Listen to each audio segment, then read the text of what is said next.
ठीक, अब इसके बाद इसी में वेयर ऑफ द सेकेंड अब ये हो गया है ना। अब क्या करते हैं, इसके जो नंबर 2 आता है, ये similarly we can the write another equations है ना। इसी को हम लोग क्या करते हैं, दूसरा दूसरे रूप में भी लिख सकते हैं। सिमिलरली इसको बोलते हैं, इसको सिमिलरली,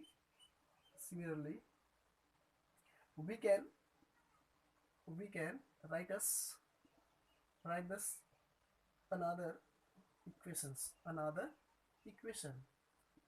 ठीक है, तो उस कंडीशन में क्या हो जाएगा, इनका जो मोमेंटम ऑफ द सेकंड, आप क्या हो जाएगा, इसका moment of the second solute हो जाएगा है ना। इधर सेकंड सॉल्यूट, ये क्या रहता है आपका सेकंड सॉल्यूट के रूप में रहेगा। तो ये जो सेकंड सॉल्यूट हो जाएगा वो कैसा आपका dm2 अपॉन ये हो जाएगा डेल टी इक्वल, ये होता है आपका f del c2 upon del x, ठीक है, प्लस g, ये हो जाएगा आपका डेल डेल c1 अपॉन ये हो जाएगा आपका डेल x। इक्वेशन नंबर ये आपका होता है 8। ठीक है, तो ये होता है आपका सेकंड सॉल्यूट के लिए, ये तो तब फर्स्ट सॉल्यूट के लिए हुआ था है ना। सेकंड टर्म्स जो टू टर्म्स यहाँ पे आपका इन्वॉल्व होती थी, उस टू टर्म्स में आपका पहला जो होता है, आपका पहला जो इक्वेशन मिलती है वो हमारा कहलाता है आपका टोटली अब this the first terms, first solid कहलाता है। और जो सेकंड में मिलता है वो हमारा कहलाता है आपका ये सेकंड सॉलिड ग्रुप में आते हैं, किसका, मोमेंटम का है ना, सेकंड मोमेंटम का। तो इस तरह से यहाँ पे जो जी एफ जो दिख रहा है, G D E F G, ये क्या होता है, corresponding diffusion of the coefficient कहलाता है। वेयर ये होता है आपका where this are where D F E and G is a equal, ये कहलाता है आपका coefficient, diffusion coefficient, corresponding diffusion, correspond इसको बोलते हैं डिफ्यूजन, डिफ्यूजन कोएफिशिएंट, कोएफिशिएंट कहते हैं इसको, डिफ्यूजन कोएफिशिएंट इसको कहा जाता है। ठीक है, इसको कहते हैं डिफ्यूजन कोफिशिएंट कहा जाता है। In there is the more solute and a thermal gradient है ना। यहाँ पे आप देखिए इसका अगर हम लोग इसका जो सॉल्यूट है वो अगर मोर हो, मोर देन हो है ना, सॉल्यूट हो, अगर उसका जो ग्रेडियंट टर्म्स हो वो भी ज़्यादा हो, तो उस कंडीशन में इसको कैसे ले सकते हैं, तो इसको इस तरह से हम लोग इसको लिख सकते हैं, इसको इन द देयर, इसको कहा जाता है in there, there are more solute, more solute and thermal gradient and इसको बोलते हैं थर्मल ग्रेडियंट। तो उस कंडीशन में इसका जो बनेगा है ना इक्वेशन, वो कैसे मिलेगा, तो ग्रेडियंट ऑफ दिस वो क्या हो जाएगा यहाँ पे, the gradient of the X I are not too great force है ना। तो यहाँ पे जो एक्स आई होता है तो क्या कहता है आपका ग्रेडियंट के रूप में रहता है, जो क्या कहता है हमारा ये फोर्स वो नहीं होती। ठीक है, तो उस कंडीशन में देखिए यहाँ पे जो ग्रेडियंट की बात हो गया,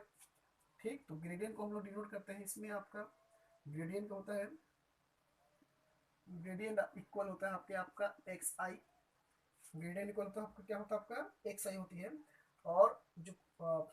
फ्लक्स होती है ना, linear function of the force के रूप में वो आपका होता है जे आई,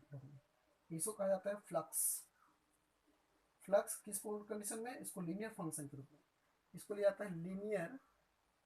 फंक्शन, लीनियर फंक्शन के रूप में लेते हैं। तो so we can write as, अगर हम लोग इस तरह से इसमें इक्वेशंस मिलती है ना, ये आपका दूसरा टर्म्स हुआ, अगर इस टर्म्स में अगर मोर देन सॉल्यूट है वो आप किसमें, थर्मल ग्रेडियंट, तो ग्रेडियंट का होता है आपका X I, there is not of the force है ना, जे आई जो होता है आपका फ्लक्सेस होती है, उस कंडीशन में होता है आपका ये लीनियर फंक्शन के रूप में। तो जब ये लीनियर फंक्शन के रूप में यहाँ पे आपका जो प्रेजेंस होता है, तो उस कंडीशन में इनका जो इक्वेशंस मिलती है वो क्या करता है, समेशन के रूप में हमको मिला जाता है। मतलब ये टोटल जो आपका जो यहाँ पे कंडीशंस अप्लाई होगा, वो कंडीशंस हमारा फ्लक्स और एक ग्रेडियंट का, वो आपका जो इक्वेशंस होती है आई एंड इक्वल जे के रूप में आपको मिलता है। जैसे कि देखिए सपोज यहाँ पे द फ्लक्स ये हो गया, so we can write as, ये हो गया, फिर इसको बोलते हैं, इसको कैसे लिखेंगे, so we can write as, write as this are, तो ये हो जाएगा आपका J I equal L I one X one, L I one X one plus L I two into X two plus dash dash dash plus L I N and X N. Equation number दे दीजिए आप इसको 9। ठीक है, where I का मतलब यहाँ पे होता है 1 2 3 होती है ना। और ये जो इक्वेशन नंबर जो 9 है ना, यही इक्वेशन नंबर जो 9 होती है ये फिनोमिनोलॉजिकल रिलेशंस कहलाता है। ठीक है,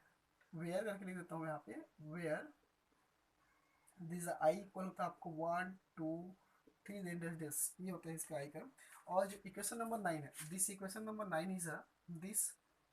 इक्वेशन नंबर 9 इज अ, ये कहलाता है आपका फिनोमिनोलॉजिकल रिलेशंस, फिनोमिनोलॉजिकल रिलेशन, इसको कहते हैं फिनोमिनल रिलेशंस, ठीक है। और यहाँ पे जो एल आई का मतलब है ना, एंड एल आई, अगर यहाँ पे हम लोग एल आई की बात करते हैं, सो कंडीशंस यहाँ पे अप्लाई होती है आपका एल आई, तो वो जो होती है आपका यहाँ पे कोफिशिएंट कहलाता है, coefficient of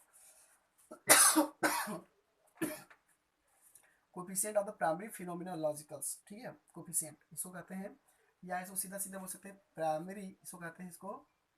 primary phenomenological coefficient, phenomenological coefficient कहा जाता है,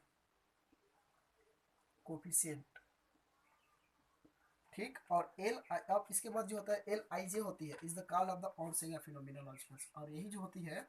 वो कहलाता है आपका, अगर यहाँ पे एल के इक्वल में एल आई और जे आई हो, एल आई और जे आई, तो ये आपका कहलाता है ऑनसेगर फिनोमिनोलॉजिकल कोफिशिएंट, ठीक है। इसको कहते हैं ऑनसेगर, इसको कहा जाता है ऑनसेगर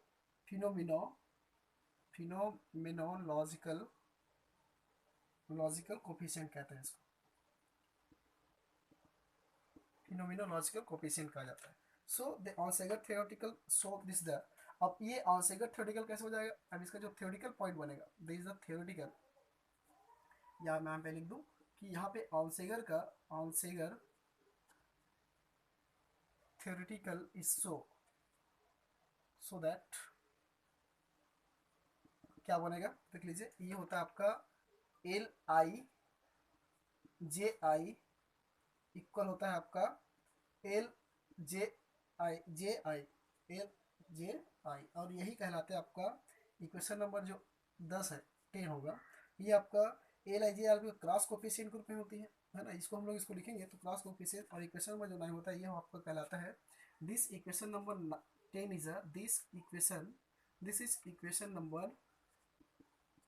10 इज अ, ये कहलाता है ऑनसेगर रिसिप्रोकल रिलेशंस, ऑनसेगर रिसिप्रोकल, इसको कहते हैं रिसिप्रोकल रिलेशन, ठीक है। ये कहलाती है क्वेश्चन नंबर 10 जो होती है आपका ऑनसेगर रिसिप्रोकल रिलेशंस कहलाता है, जो कि क्या कहते हैं इसी थ्रू इसको डिफाइन करते हैं। और यहाँ पे जो आपका वेयर करके एक लाइन और है, एल आई और जे आई जो होती है ना, एल आई और जे आई, ठीक है, वो आपका एक तरह से क्या कहलाता है, यहाँ पे आपका जे आई जो होगी वो आपका क्रॉस कोफिशिएंट ग्रुप में भी इसको जाना आता है, क्रॉस कोफिशिएंट भी इसको कहा जाता है।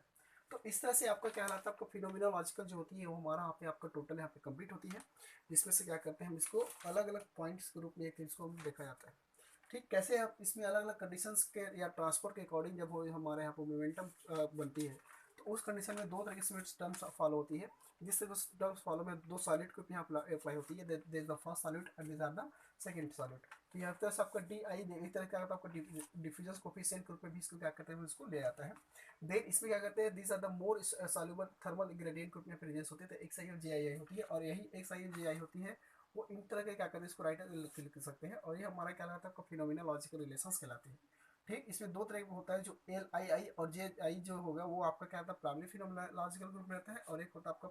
ऑनसेगर फिनोमिनोलॉजिकल ग्रुप में क्या कहते हैं आपको यहाँ पे प्रेजेंस किया जाता है। तो सर ऑनसेगर थ्योरेटिकल के अकॉर्डिंग जब इसको लेंगे तो आप क्या होता है आपका L I J I equal होता है आपका एल जे आई होती है, और यही जो इक्वेशन नंबर जो 10 होती है वो कहलाता है आपका biological systems and the phenomenological law,